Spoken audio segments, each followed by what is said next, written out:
Great policy starts with great research and great data. That's why the State Chamber Research Foundation is proud to launch SCRF Presents.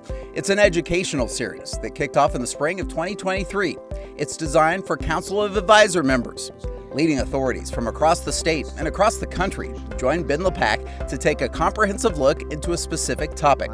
The COA members can ask questions. The talks designed to generate meaningful policy conversations and give a deeper understanding of the issues the state faces, ultimately giving more perspective as the COA develops its policy agenda.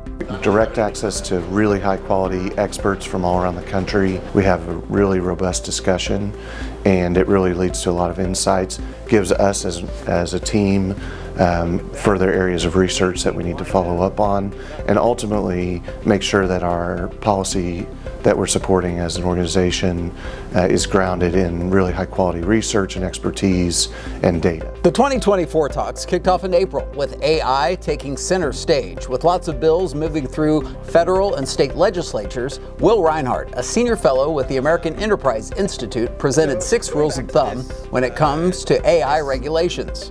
Really, I think about this as, metaphors or models or frameworks or shorthands or cliches or heuristics. Basically, these are ways, we're economists, I'm an economist, and, we care a lot about these sorts of things because, models, when we model something, it really tells us what's likely to happen, right? Or the potential limits of an idea. And I think that the rules of thumb are actually very, very similar. They can provide us ways of understanding the world, and they are limited fundamentally, but at the same time, I think they can help us break down this complex idea and kind of deal with these things as they truly exist.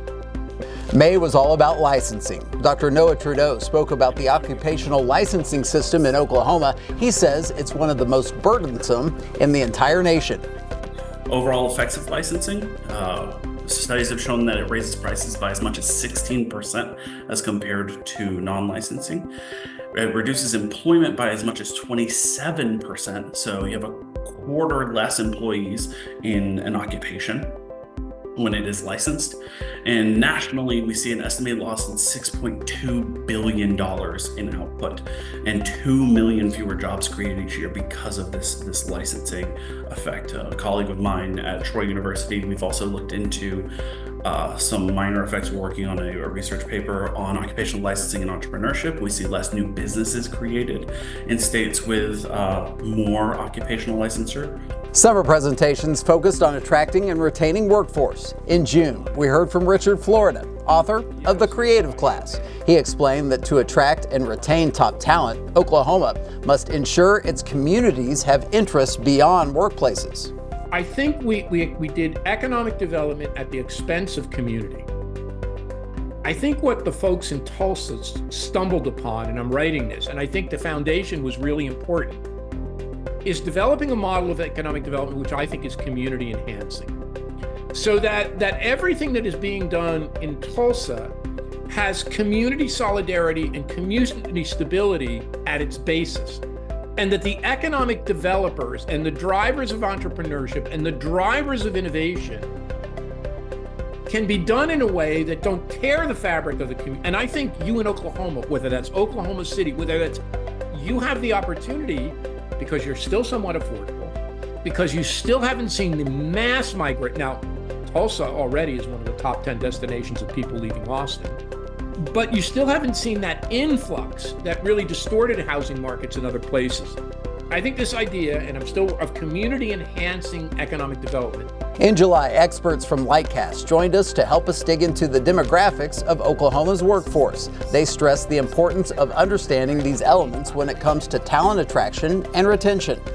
And what we've been seeing is ongoing low labor force participation across the country, and even in Oklahoma as well at 63.1%. The labor force participation has just really struggled to recover since the pandemic. So this recent labor force participation growth looks like, the trend is actually improving, but a lot of this has to do with the recent and unusually high influx of immigration. To close out the summer, just in time for back to school, Casey Sullivan Taylor from Excel and Ed dug into some sobering information on early literacy and the challenges students are facing across the country and here in Oklahoma.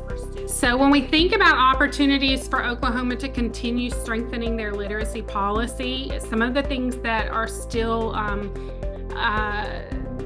possibilities and really needs to see a fully comprehensive approach is to require that all K-3 teachers and administrators participate in science of reading training. In September, workers' comp reform. Dan Nelson with the National Council on Compensation Insurance explained to cover medical costs of employees injured on the job, businesses must carry workers' compensation insurance.